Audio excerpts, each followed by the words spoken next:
नमस्कार, मैं मनमोहन मिश्र। दोस्तों, जिस विषय को मैं कभी छूता नहीं, जिस विषय पर मैं कभी बात नहीं करता, वो है धर्म। धर्म के बारे में मैं कभी बात नहीं करता, संप्रदाय के बारे में मैं कभी बात नहीं करता। और अगर मैं कभी कुछ बातें आप तक पहुंचाता हूं, कुछ बातें आप तक लेकर आता हूं, तो वो लोगों की समस्याएं, लोगों की रोजी रोटी, लोगों की दैनिक ज़रूरतें या देश के हालात, लोगों के हालात, इन्हीं शिक्षा, स्वास्थ्य, व्यवस्था, सरकार, राजनीति, इन्हीं पर बात करता हूं और इन्हीं पर मैं रिसर्च भी करता हूं। लेकिन आज मैं इस विषय पर बात करने के लिए आपसे मुखातिब हूं, जिस पर मैं बात नहीं करना चाहता। उसका एक बहुत बड़ा कारण है, वो है राम मंदिर के उद्घाटन या यूं कहें कि प्राण प्रतिष्ठा का, जो शायद 20, 22, 25 दिन में होने वाला है। और सुना है कि जिसमें नरेंद्र मोदी भाग लेंगे, और यह भी सुना है सोशल मीडिया द्वारा ही कि वो प्राण प्रतिष्ठा करेंगे। अगर मुझसे कोई पूछने का तो कोई मतलब ही नहीं है, मैं एक छोटा सा अदना सा आदमी हूं।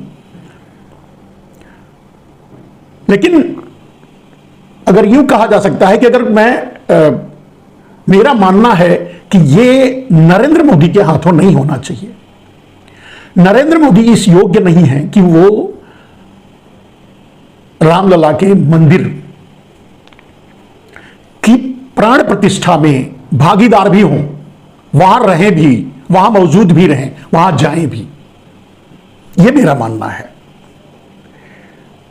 जबकि इन्होंने बिना मुहूर्त के और बिना समय के, अकाल समय में, एक महामारी के समय में शिलान्यास भी कर डाला था। खैर, इसके टेक्निकल कारण और धार्मिक कारण चाहे जो भी हों, बहुत से होंगे, हो सकते हैं, मैं इन पर नहीं जाता। लेकिन मैं समझता हूं कि नैतिकता के नाते नरेंद्र मोदी इस काबिल नहीं है कि उन्हें मंदिर, वो रामलला का मंदिर जो अयोध्या में बना है, उसको तो छोड़िए, किसी भी मंदिर में जाने या किसी भी मंदिर में पूजा करने के काबिल नहीं है। बाकी तो प्राण प्रतिष्ठा, किसी मंदिर की प्राण प्रतिष्ठा, किसी मूर्ति की प्राण प्रतिष्ठा और इस तरह के समायोजन में, इस तरह के आयोजन में वो रहने के काबिल नहीं है। ये बात मैं इसलिए कह रहा हूं, और ये बात मेरा अपना वर्जन है, मैं किसी पर थोपता नहीं। हो सकता है आपके विचार, आपकी सोच, या लोगों के विचार, लोगों की सोच, या इस देश के विचार, देश की सोच अलग हो सकती है मुझसे, लेकिन मेरी सोच ये है। क्योंकि अगर नरेंद्र मोदी को बारीकी से, नरेंद्र मोदी की राजनीति को बारीकी से जो अध्ययन कर रहा है, समझ रहा है, जानता है, समझने की कोशिश करता है, उसे पता है कि नरेंद्र मोदी एक बहुत ही बेहद क्रूर इंसान है, जिन्होंने अपने मां बाप, परिवार, अपनी पत्नी, किसी पर दया नहीं दिखाई, किसी पर दया नहीं किया, और ना ही किसी जिम्मेदारी को वो निभाए। अब इसका मतलब यह नहीं हो गया कि कोई इस तरह का आदमी है वो किसी योग्य नहीं है, मैं इस बात पर बात नहीं करता। लेकिन एक मानवीय जिम्मेदारियां जो होती है, उनसे भी नरेंद्र मोदी भागे भागे फिरे हैं। नरेंद्र मोदी को राजनीति में वो आए आरएसएस के जरिए, और वहां का माहौल, वहां के लोग, वहां की सोच क्या है, ये कोई बुजुर्ग है वो जानता होगा, या लोग समझ रहे हैं, और आज तो कम से कम समझ गए हैं। लेकिन जब राजनीति में नरेंद्र मोदी ने कदम रखा, तब से ही पापों के लाशों पर चलने लगे। और सिर्फ यही नहीं, जब उन्हें एक जिम्मेदारी मिली, दुर्भाग्यवश, जिसके लिए जिसने वो जिम्मेदारी उन्हें दी, अटल बिहारी वाजपेयी, जो एक बहुत ही मतलब बहुत ही दयनीय स्थिति में मृत्यु को प्राप्त हुए। दयनीय स्थिति या नरक जिसे कहा जाता है वो यही होता है, और इंसान भोग के मरता है, वो भोग के मरे। ये इस पर बात करने की जरूरत नहीं है। दूसरे जो नरेंद्र मोदी के यहां जहां हैं आज वहां पहुंचाने की अगर किसी और की जिम्मेदारी जाती है तो वो हैं लालकृष्ण आडवाणी, जो अपने प्रायश्चित को प्राप्त हुए हैं, जो आज शायद किसी कोने में बैठकर अपने पापों का हिसाब लगा रहे होंगे। अगर नरेंद्र मोदी 2002 गोधरा कांड और गुजरात में हुए नरसंहार के बाद और उसके लिए जिम्मेदार होने के बाद जब अटल बिहारी वाजपेयी उन्हें हटाना चाहते थे तो आडवाणी ही बाधा पड़े, सामने आए और उन्हें बचाया।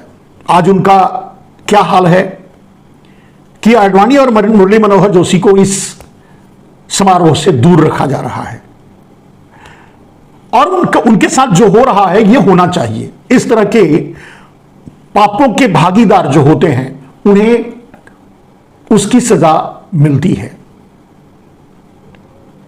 ऐसे बहुत से पाप नरेंद्र मोदी ने किया समय समय पर, गोधरा से लेकर आज तक, चाहे वो पुलवामा हो, चाहे वो उरी हो, चाहे वो जैसे भी, क्योंकि सब पे सवाल उठे हैं, क्योंकि सभी चुनाव के आगे या चुनाव के 2-3 महीने 6 महीने से पहले हुए हैं।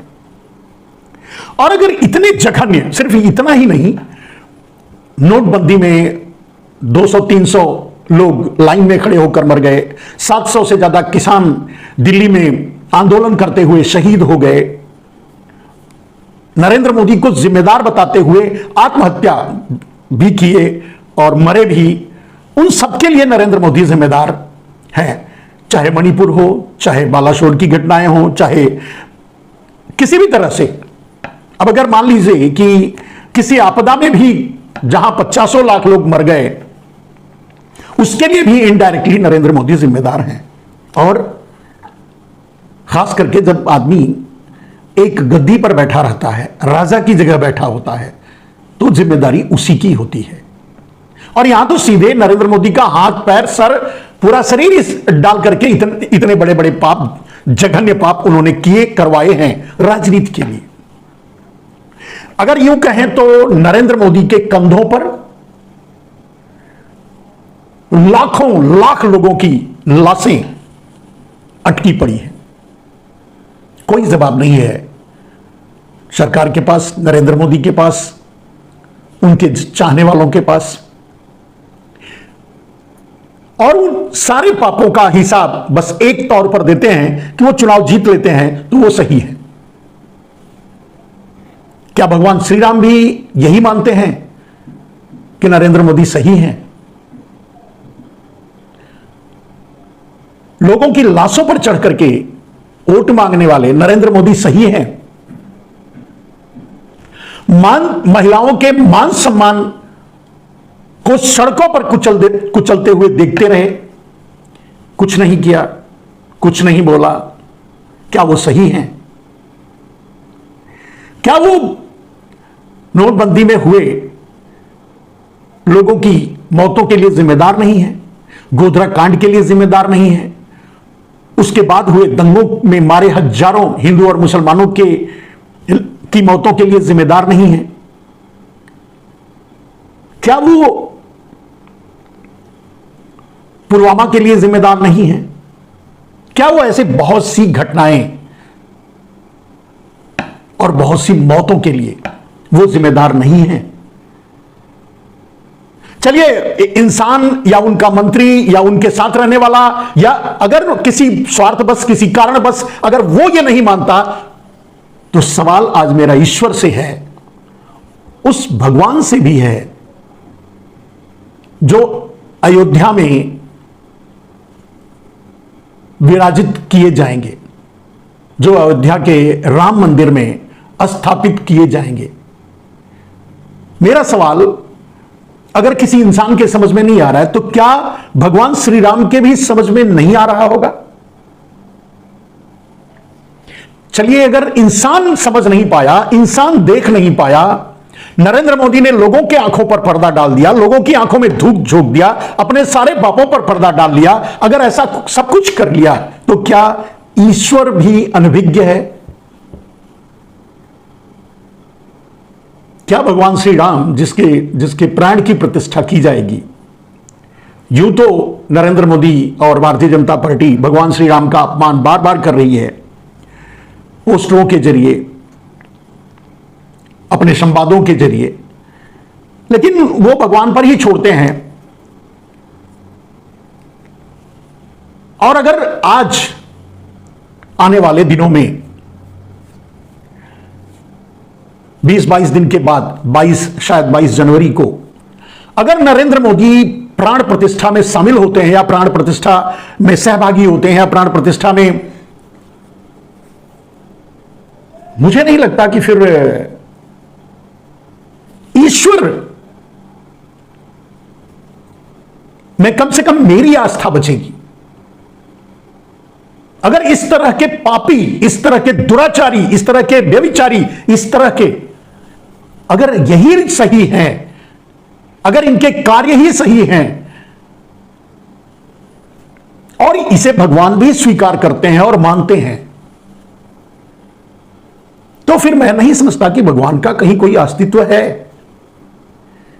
चलिए, हम आप लोग आम आदमी अज्ञानी हैं, अनभिज्ञ हैं, उन चीजों को देख नहीं पाते जो षड्यंत्र पर्दे के पीछे रचे जाते हैं। लेकिन कहा जाता है कि भगवान तो कण कण में होते हैं। अगर भगवान कण कण में होते हैं, अगर भगवान सर्वज्ञानी हैं, सर्वव्यापी हैं, सर्वविद्यमान हैं, सर्व सक्षम हैं, ऐसे पाप क्यों होते हैं? और ऐसे पापी इतनी ऊंचाई पर कैसे पहुंचते हैं? कैसे वहां बने रह जाते हैं, बने रह पाते हैं? क्या ईश्वर भी मानता है कि नरेंद्र मोदी सही हैं? नरेंद्र मोदी एक धर्म का पालन करते हुए, न्याय का पालन करते हुए अब तक वहां बैठे हैं, अब तक इस देश के प्रधानमंत्री हैं। क्या इस देश को लगता है? क्या इस देश के हर आदमी को लगता है? चलिए, आर्थिक पाप उन्होंने बहुत जो किया है, लोगों में विषमता लाई है, देश में जहर फैलाया है, लोगों में फूट डाली है, लोगों को लड़वाया है, लोग मरे हैं, जो भी हुआ है, लेकिन सीधे जिन पापों के लिए नरेंद्र मोदी जिम्मेदार हैं, क्या उनकी आत्माएं वहां से नहीं देख रही होंगी? क्या उनकी आत्माएं नरेंद्र मोदी को सही मानती होंगी? बात अब इंसानों से आगे बढ़कर ईश्वर पर आ गई है। सवाल अब इंसानों से नहीं, सवाल अब नरेंद्र मोदी से नहीं। जहां तक मैं जानता हूं और जहां तक इतिहास को मैंने जानने की कोशिश की है कि राजा जितने भी हमारे पहले जितने भी राजा हुए हैं, वो कभी किसी मूर्ति की प्राण प्रतिष्ठा नहीं किया करते थे। और वो सिर्फ इसलिए नहीं किया करते थे, वो कार्य धर्म से जुड़े हुए लोग या जो धर्म की लाइन पर थे वही लोग किया करते थे। ऐसा कारण खुद राजा, जबकि राजा ही पूरा सब कुछ देकर के मंदिर बनवाता था, भले ही वो देश की जनता से वसूल करके मंदिर बनवाता था, लेकिन वो प्राण प्रतिष्ठा में अपने हाथों से प्राण प्रतिष्ठा नहीं करता था। जहां तक मेरी जानकारी है, इतिहास को मैंने जानने की कोशिश की है, मेरे पास कहीं ऐसा कोई उदाहरण नहीं मिला है जहां की किसी, जैसे मौर्य वंश, पल्लवा वंश, ये वो दुनिया भर के जो इतिहास में राजा हुए हैं जिन्होंने राज किया है, अगर उनके बारे में जानने की कोशिश करते हैं तो, और ये कारण यही होता था कि वो उन्हें खुद ये लगता था कि उन्होंने ऐसा कुछ सही और गलत उनके जीवन में उनके हाथों हुआ है जिसके कारण उन्हें यह काम नहीं करना चाहिए, वरना पाप लगेगा।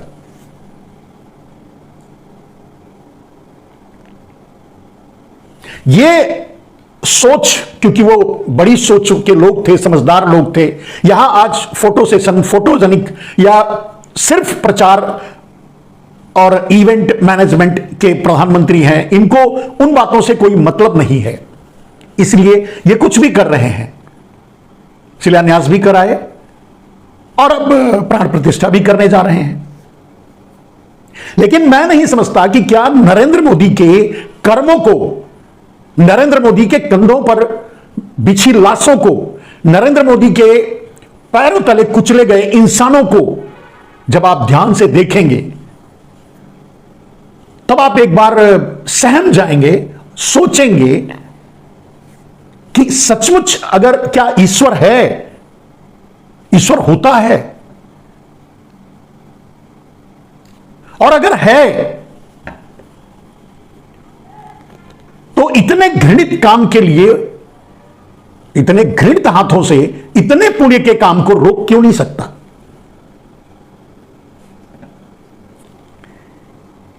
ऐसे बहुत बार होता है जब कभी कोई कहता है कि मैंने मंदिर बचाया, मैंने मस्जिद बचाया, मैंने ये बचाया, मैंने वो बनाया, मैंने ये किया।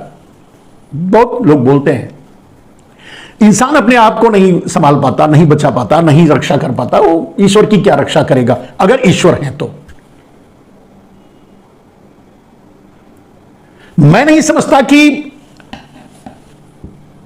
अगर इन नरेंद्र मोदी के पापों को सामने रख दिया जाए, ईश्वर के सामने ही, और अगर ईश्वर यह निर्णय लेता है कि चलिए नरेंद्र मोदी मुझे प्रतिष्ठापित करेंगे, तब मैं, मेरी मूर्ति प्रतिष्ठापित होगी, प्राण प्रतिष्ठा मिलेगी और मैं उसमें समाऊंगा, मैं लोगों का कल्याण करूंगा, मुझे नहीं लगता फिर तो ईश्वर का अस्तित्व भी कहीं है। मुझे आज भी भरोसा है, मुझे आज भी विश्वास है मेरे दोस्तों। ये आज मैं राजनीतिक और ये सब बातें नहीं कर रहा हूं। आज एक धार्मिक, मतलब एक गहन चिंतन के बाद ये बातें मैं सोच रहा हूं, मैं कर रहा हूं, मैं बोल रहा हूं। मुझे आज भी विश्वास है कि नरेंद्र मोदी प्राण प्रतिष्ठा नहीं करेंगे, नहीं कर पाएंगे, नहीं जाएंगे, नहीं शामिल होंगे। वो खुद से पीछे हट जाएंगे, या चाहे जो भी कारण बने, अगर ईश्वर में जरा भी, ईश्वर का अस्तित्व कहीं भी है, जरा भी है, तो मुझे जरा भी विश्वास नहीं है कि नरेंद्र मोदी भगवान श्री राम की प्राण प्रतिष्ठा करेंगे अयोध्या में, अयोध्या के राम मंदिर में। कर पाएंगे, कर सकेंगे या करेंगे। कोई कारण हो, किसी कारण बस उनकी अपनी अंतरात्मा अगर जागे। नरेंद्र मोदी से मेरे भी सवाल हैं कि जब वो काम आप करने जाएंगे, जब वहां बैठेंगे, आपको वो लाशें दिखाई देंगी, आपको वो खून, रोते हुए लोग, बिलखते हुए लोग दिखाई देंगे, आप कैसे कर पाएंगे? हो सकता है जिन्हें आप पर अटूट भरोसा हो, जिन्हें आप पर अटूट विश्वास हो, वो अलग बात है। इंसान तो हमेशा अपने स्वार्थों में अपनी भावनाओं को बदलता रहता है, अपनी सोच को बदलता रहता है। वैसे आज तक मुझे ईश्वर पे भरोसा है। मैं भी मंदिर जाता हूं,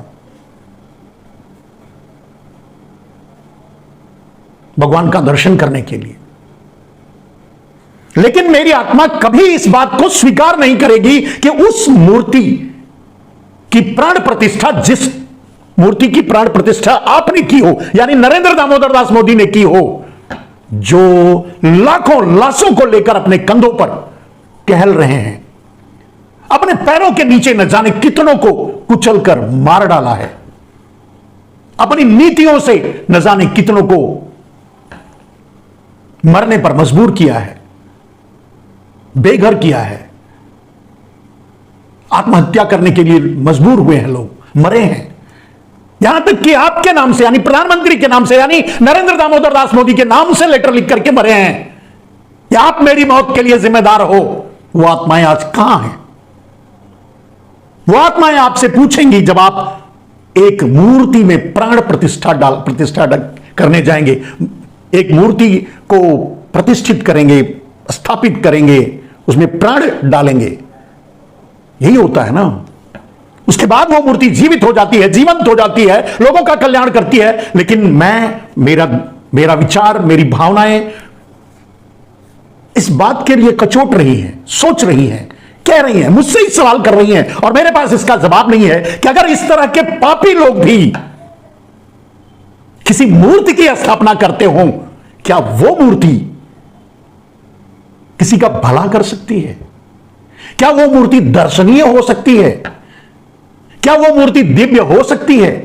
क्या उस मूर्ति के दर्शन से लोगों के पाप धुल सकते हैं जो एक पापी द्वारा प्रतिष्ठापित किया गया हो?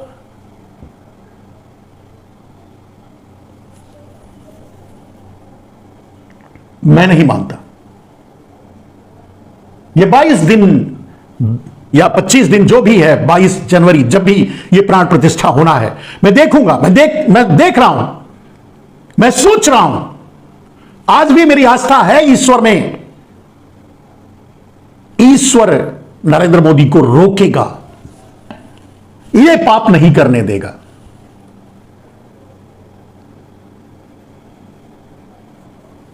नरेंद्र मोदी ने जाने कितने पाप कर चुके हैं, आप ये नहीं करोगे।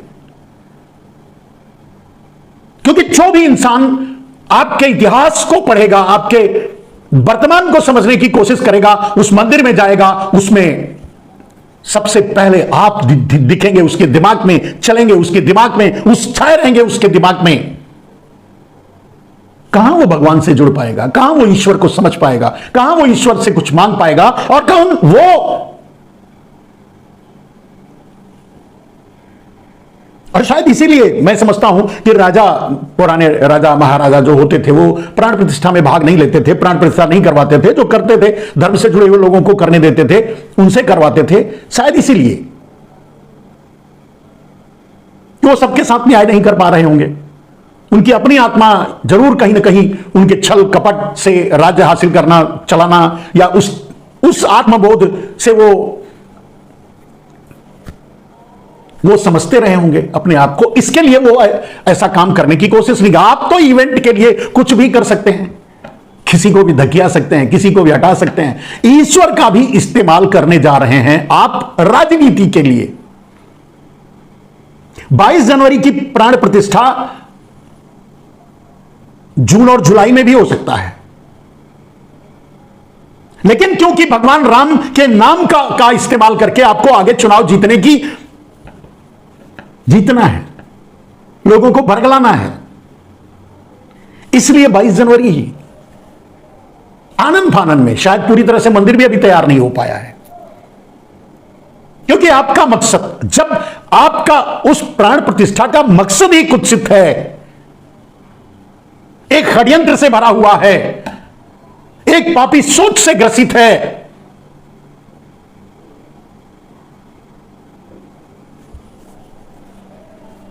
ये मैं न्याय इंसानों से मांग नहीं पाऊंगा। मैं आपसे भी न्याय नहीं मांग सकता। आप तो फिलहाल किसको न्याय देंगे? आपके पास तो न्याय के नाम की कोई चीज ही नहीं है, कोई शब्द ही नहीं है। न्याय आपके पास तो है ही नहीं। वो तो देख रहे हैं संसद से लेकर सड़क तक। जब आपको जरूरत पड़ती है किसी को, उसे इवेंट बना देते हैं। आज बृजभूषण सिंह का केस, उन महिलाओं का आत्मसम्मान सब कुछ कुचल करके रख दिया। जब जरूरत है, चुनाव है सामने, तो आपने पैतरा मार लिया। खैर, आपके पापों का हिसाब करना हमारे जैसे इंसानों के बस की बात नहीं है, हम नहीं कर पाएंगे। वैसे भी आप महान हैं, और आपके लोग, आपके अनुयायी तो आपको भगवान ही मान चुके हैं। फिर उसके बाद कहने के लिए बचा ही नहीं कुछ है। मैं ईश्वर पर ही छोड़ता हूं, भगवान राम पर ही छोड़ता हूं। वही न्याय करेंगे कि आप उनके मूर्ति की प्राण प्रतिष्ठा करने योग्य हैं, और करें या ना करें, कर पाएंगे या नहीं कर पाएंगे।